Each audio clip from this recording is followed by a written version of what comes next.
ಎಲ್ಲರಿಗೂ welcome back to the channel. ಇವತ್ತಿನ ವಿಡಿಯೋದಲ್ಲಿ ನಾನು ಧನುರ್ಮಾಸಕ್ಕೆ ಸಂಬಂಧಿಸಿದಂತಹ ಕೆಲವೊಂದು ವಿಷಯಗಳನ್ನ ಅಂದರೆ ಧನುರ್ಮಾಸದಲ್ಲಿ ಮಾಡುವಂತಹ ಪೂಜೆ ಅಥವಾ ವ್ರತದ ಬಗ್ಗೆ ಒಂದಿಷ್ಟು ಮಾಹಿತಿಯನ್ನು ಕೊಡಬೇಕು ಅಂತ ಅಂದ್ಕೊಂಡಿದ್ದೀನಿ.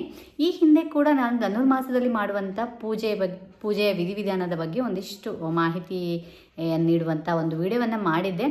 ತುಂಬ ಜನ ನೋಡಿರ್ಬೋದು, ಇನ್ನು ತುಂಬ ಜನ ನೋಡದೆ ಕೂಡ ಇರ್ಬೋದು.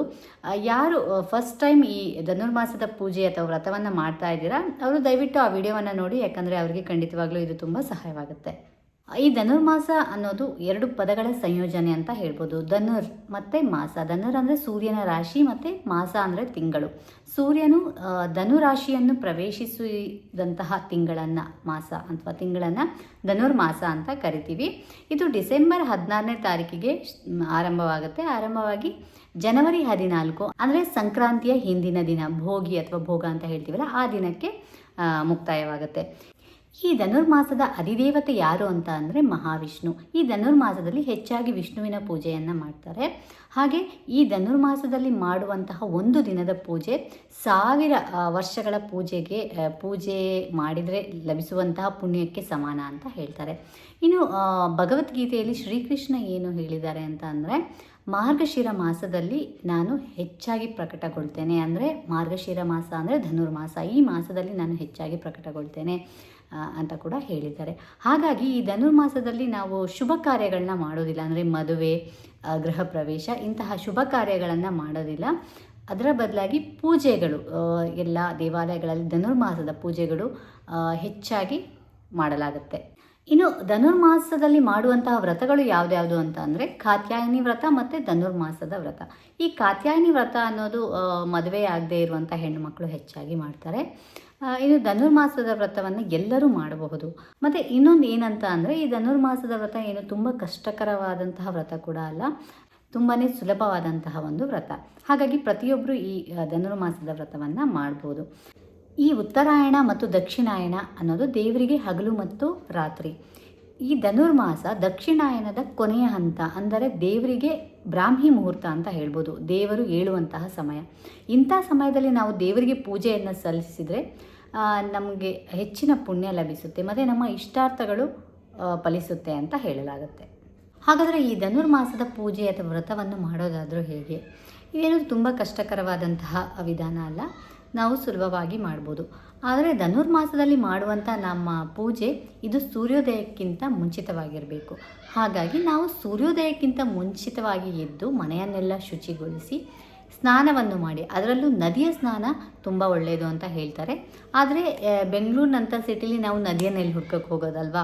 ಬೆಂಗಳೂರಂತ ಅಲ್ಲ, ಇವಾಗ ಹಳ್ಳಿಗಳಲ್ಲೂ ಸಹ ನದಿಯಲ್ಲಿ ಯಾರೂ ಸ್ನಾನ ಮಾಡೋದಿಲ್ಲ. ಹಾಗಾಗಿ ನಾವು ನಮ್ಮ ಮನೆಯಲ್ಲಿರುವಂತಹ ನೀರನ್ನೇ ಗಂಗೆ, ಕಾವೇರಿ ಅಂತ ಸ್ಮರಿಸುತ್ತಾ ಆ ನೀರಲ್ಲೇ ಸ್ನಾನವನ್ನು ಮಾಡಿಬಿಟ್ಟು ಮನೆಯಲ್ಲಿ ನಾವು ದೇವರಿಗೆ ಪೂಜೆಯನ್ನು ಮಾಡಬೇಕು.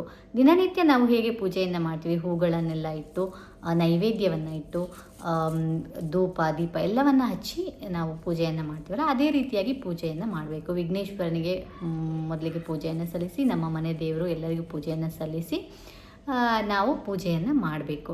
ಇದಾದಮೇಲೆ ನಮ್ಮ ಹತ್ತಿರದಲ್ಲಿರುವಂತಹ ದೇವಸ್ಥಾನಕ್ಕೆ ಹೋಗಿ ಅಲ್ಲಿ ನಾವು ದೇವರ ದರ್ಶನವನ್ನು ಪಡಿಬೇಕು.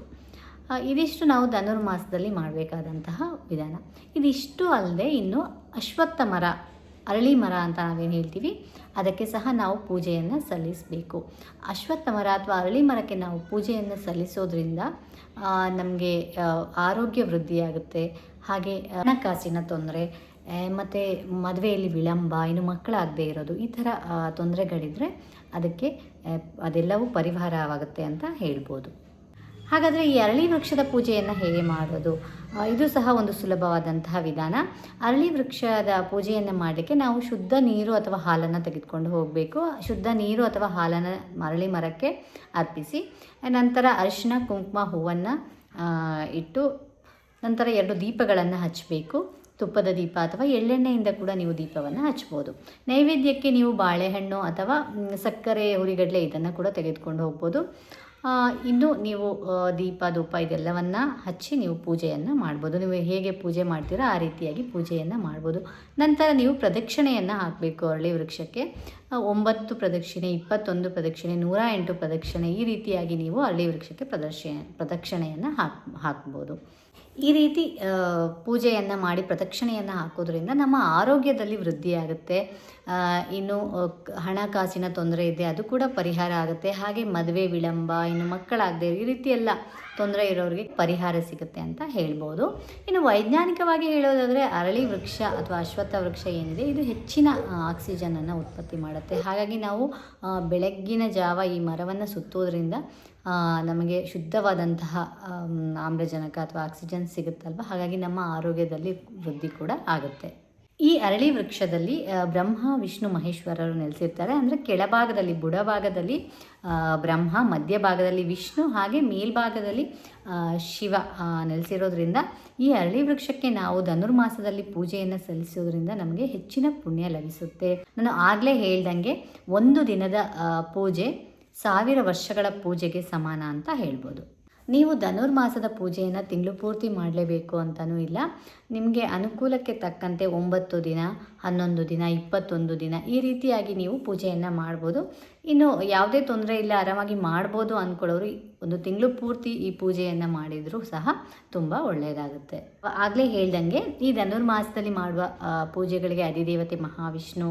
ಹಾಗಾಗಿ ನಾವು ಈ ಮಾಸದಲ್ಲಿ ಹೆಚ್ಚಿನದಾಗಿ ವಿಷ್ಣುವಿನ ಸ್ತೋತ್ರಗಳನ್ನು ಪಠಿಸುತ್ತಾ ಇಲ್ಲ ಕೇಳ್ತಾ ಇರಬೇಕು. ಇಲ್ಲಿದ್ರೆ ಓಂ ನಮೋ ಭಗವತೆ ವಾಸುದೇವಾಯ, ಓಂ ನಮೋ ನಾರಾಯಣಾಯ ಈ ರೀತಿಯಾಗಿ ಪಠಿಸ್ತಾ ಇದ್ದರೆ ತುಂಬಾ ಒಳ್ಳೆಯದು. ಇನ್ನು ಈ ಧನುರ್ಮಾಸದಲ್ಲಿ ಬೆಳಗಿನ ಜಾವ ಸುಪ್ರಭಾತಕ್ಕೆ ಬದಲಾಗಿ ತಿರುಪ್ಪವೈಯನ್ನು ಹೆಚ್ಚಾಗಿ ಪಠಿಸ್ತಾರೆ. ತಿರುಪತಿ ಇಲ್ಲೆಲ್ಲನೂ ಅಷ್ಟೇ ತಿರುಪ್ಪವೈಯನ್ನು ಪಠಿಸ್ತಾರೆ. ನಾವು ಕೂಡ ಸಹ ತಿರುಪ್ಪವೈಯನ್ನು ಪಠಿಸ್ಬೋದು ಬಂದರೆ. ಇಲ್ಲದಿದ್ದರೆ ನಾವು ಯೂಟ್ಯೂಬ್ ಎಲ್ಲ ಇದೆಯಲ್ವ ಅದರಲ್ಲೇ ನಾವು ಪ್ಲೇ ಮಾಡಿಕೊಂಡು ಅದನ್ನು ಕೇಳ್ತಾ ಇರ್ಬೋದು. ಇದಿಷ್ಟು ಧನುರ್ಮಾಸದಲ್ಲಿ ಮಾಡುವಂತಹ ಪೂಜೆಗಳ ವಿಧಿವಿಧಾನ ಅಂತ ಹೇಳ್ಬೋದು. ಇವತ್ತಿನ ಈ ಮಾಹಿತಿ ಖಂಡಿತವಾಗ್ಲೂ ನಿಮಗೆ ಉಪಯೋಗವಾಗಿದೆ ಅಂತ ಅಂದ್ಕೊಳ್ತೀನಿ. ಯಾರ್ಯಾರು ಧನುರ್ಮಾಸದ ವ್ರತವನ್ನು ಮಾಡಬೇಕು ಅಂದ್ಕೊಂಡಿದ್ದೀರ ಮಾಡಿ, ಎಲ್ಲರಿಗೂ ಒಳ್ಳೆಯದಾಗಲಿ ಅಂತ ಹೇಳ್ತೀನಿ. ಹಾಗೆ ಈ ವಿಡಿಯೋವನ್ನು ಮುಗಿಸ್ತಾ ಇದ್ದೀನಿ. ಇನ್ನೊಂದು ವಿಡಿಯೋ ಜೊತೆ ನಿಮ್ಮ ಸ್ಕ್ರೀನ್ ಮೇಲೆ ಬರ್ತೀನಿ. ಅಲ್ಲಿವರೆಗೆ ಧನ್ಯವಾದಗಳು.